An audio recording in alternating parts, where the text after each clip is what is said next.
One evening, as the sun was beginning to set, James was pulling a goods train along the main line. He was making excellent time, and the trucks were behaving well. He felt most proud of himself. Ahead, the line curved past a field. James knew that field well. It was the same one where he'd crashed on his first day. "Oh, to be young and foolish," he chuckled. "You'd never catch me coming off the rails now. Trucks don't dare give me trouble."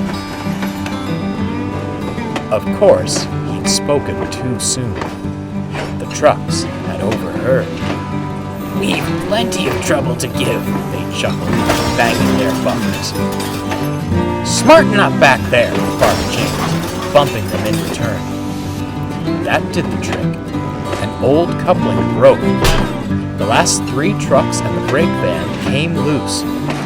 James felt a jolt, but assumed it was another bump from the trucks, and carried on. The guard braked the trucks to a halt, then got down from the van. He saw James speeding off down the line. "Oh, for pity's sake," he grumbled. He walked back to the last signal box, putting detonators on the rails as he went.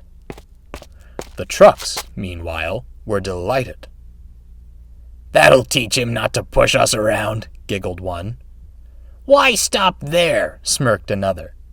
"He said we don't give him trouble, but we gave it. He said he'd never come off the rails. Let's prove him wrong."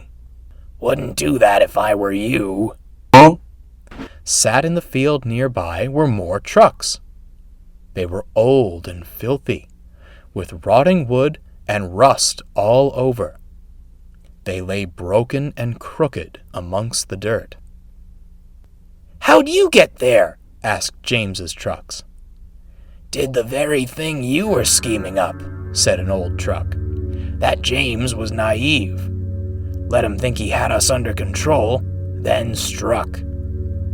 Poor fella's brake blocks caught fire, and we took care of the rest. Lovely crash it was," cackled an old truck, and the rest laughed hoarsely. "The cranes came," continued the first truck. "They took away our friends who were still on the rails, then rescued James. We were sure we'd be next." It paused dramatically. "Then, the crane arms came to rest on the flatbeds, and an engine took them away. They weren't going to rescue us."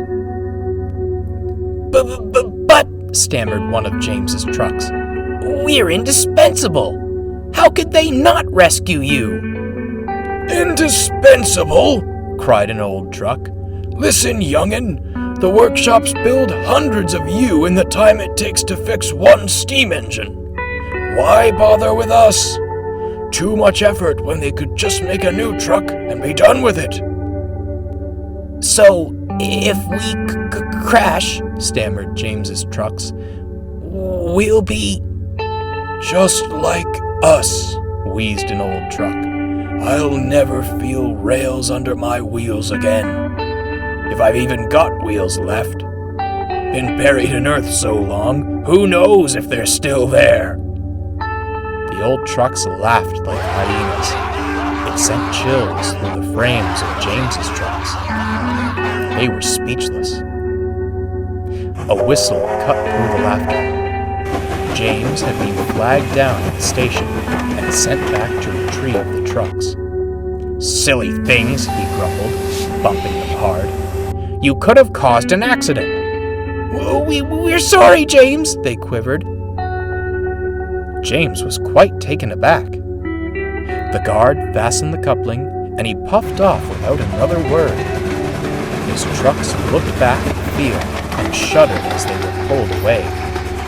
The old trucks fell silent, watching the train disappear on the horizon. They hoped the young ones heeded their words and wouldn't make the same mistake they had. Just then, a crow landed atop one of them. "Heh," the truck chuckled wistfully. No good as a truck, and no good as a scarecrow either.